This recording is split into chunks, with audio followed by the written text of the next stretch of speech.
bayan. Ayan. So may anak, may asawa ka na po? Wala po, ma'am, pero may girlfriend po. Yes! Shout out naman. Uy, sana all.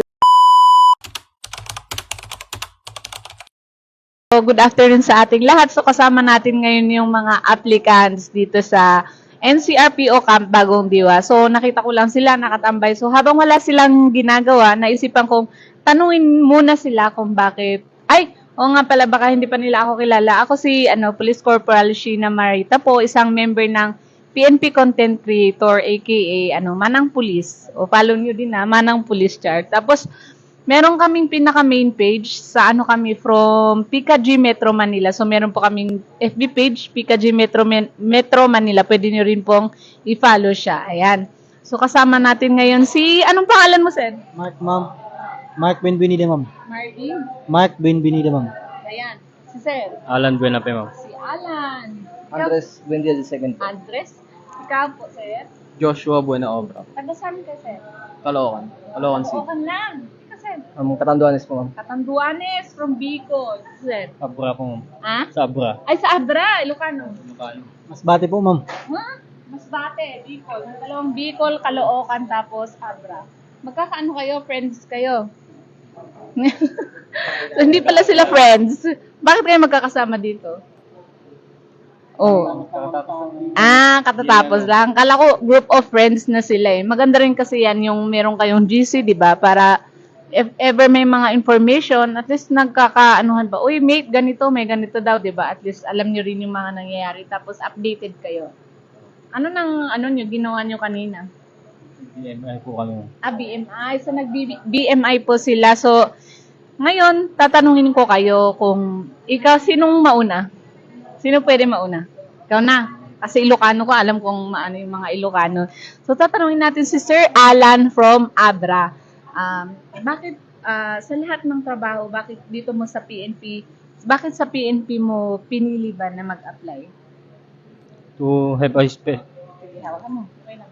to have a stable job, ma'am, and to sustain the basic needs of my family. Sabi ko na English. And Sige lang. and this is my dream, ma'am, and to be a law enforcer. Wow! So, ayan. Sa mga nakaintindi, huwag kayong mag-alala. Pare-parehas lang tayo. Pero, anong sabi niya is to have a stable job. Of course, siyempre, para sa pamilya niya. Alam naman natin lahat yan. Lahat ng ginagawa natin, lahat ng mga gusto natin maabot ay para sa family natin, right? Ayan. Baka may dagdag ka pa? Ikaw, Sir. For my childhood dreams, ma'am, tapos yung para sa pamilya po at sa bayan po. Para sa bayan. Ayan. So may anak, may asawa ka na po? Wala po, ma'am, pero may girlfriend po. Yes! Shout out naman. Uy, sana all. Ikaw. Uy. Meron, ma'am. Uy, meron din. Shout out mo din. Ikaw naman. Shout out kay Judy Tuason. Ikaw, ayan na. Oh, thank you ha. Ano ba itong naupuan ko? May si Sir Andres. Andres naman at saka si Sir from Caloocan. Ayan, si Sir Andres from Bicol. Katanduanes. Doon kami nag-training actually sa Bicol. Ayan, so tanungin natin, Sir, bakit naman, ba't dito ka pa nag-apply, Sir, hindi sa Bicol? Actually, ma'am, nag-apply ako sa Bicol kaso di ako nyuro. Nakasalis finals. Pero dito meron ka namang tinitirhan? Or... Sa kapatid ko po. So may kapatid din siya. So ngayon, bakit naisipan niyo pong magpulis? Hindi ka ibang work or gano'n? Bakit sa PNP po? PNP. Kasi ito talaga, ma'am, yung gusto kong trabaho po eh. Tsaka ito yung gustong trabaho sa akin ng magulang ko. Ng tatay ko. Kasi yung tatay ko, retired police na siya. Retired. Okay. So retired police officer din po ang tatay. Ayan. So, si tatay nasa bahay lang po. Opo. Ayan. So, shoutout mo naman si tatay. Shoutout sa tatay kong napakasipag kay Andres Buendia Sr. Ayan. Shoutout po sa family ni Sir. Ayan. Huwag po kayong mag-alala. Okay na okay po yung anak niyo dito. Ayan. Si Sir naman from Caloocan. Napakalayo mo. Hindi, Caloocan. Dito lang siya sa Metro Manila. Ayan. South po. South Caloocan. South Caloocan pala. Ayan. So, bakit naman sa PNP mo na isipang pumasok or mag-work? Same reason po. Since yun yung tinapos ko na course. And Criminology. since nakapasa naman ng board exam, so why not mag-pursue na Obvious. as police officer? And then, I'm just also pursuing the dreams of my families as well. Kasi yun yung Pero gusto dream mo nila. din. Yes, of course. Dapat dreams unahin pa rin talaga yung dreams. So yun lang po. Tinutuloy ko lang po yung lolo ko lalo na who just passed away last year. Na namatay ng dementia. Ano ba yun? So, ano lang, pinupush ko lang para lang papatunayan ko rin sa sarili ko na yun, ito pa. Ay, kaya mo yan ha. Kaya mo yan. Thank you, ma'am.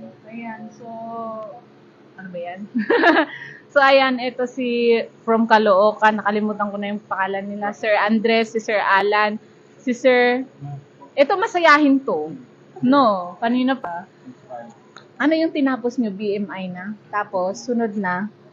Pag nakapasa ma'am, next agility. So ayan.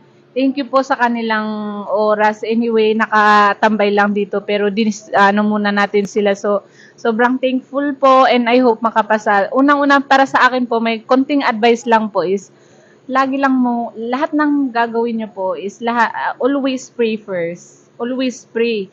Kahit pag may medyo alanganin tayo, nararamdaman, magdasal lang po para sa akin kasi parang lahat kasi nung nag-a-apply din ako, talagang lahat dapat magdasal ka muna bago. So, example, bago kayo pumunta dito, di ba? Lord, sana naman po okay yung magiging lakad namin ngayong araw. Ganun. Then, after a day, bago ka na naman matulog, magpasalamat ka sa mga parang mga blessing. Blessing na yun i-claim nyo na kasi na makakapasok na kayo. Kasi everything na inuuna natin si Lord is He will crown you with success. Tama po ba? Tama? Tama. Ma'am, pwede pa shoutout, ma'am? Siya, Sa'yo na to. Pa-shoutout pala po sa kay EJ, yung pamangkin kong makulit, tsaka kay Janice. Tsaka kay Mama. Ba't dalawa ng babae? Salamat po. Ayan, i-follow nyo Manang Pulis yung page ko. Manang Pulis, i-upload natin mamaya. Ayan, so, God bless po sa ating mga, ikaw sir, baka may ano din kayo, gusto ka nyo, ayan, sir. Wala, mahiyain sila. Pero huwag kayong mahiyain kasi pag nasa training na kayo, kailangan may talent kayo. Pag at least 'di ba makaka-relax. Char. Anyway, kayo silang apat, God bless po sa inyong lahat. I hope na makapasa. Yun nga po yung sabi ko sa inyo, magdasal lang po. Ayan. So, I hope makapasa and maging successful po yung sila sir? Pag nag-training sila, kailan kaya? 6 months? 2024 na kaya sila? 2024. So, I hope and I claim na police officer na kayo ng January 2024. 'Di ba? So, God bless po sa inyong lahat. And thank you sa oras niyo po.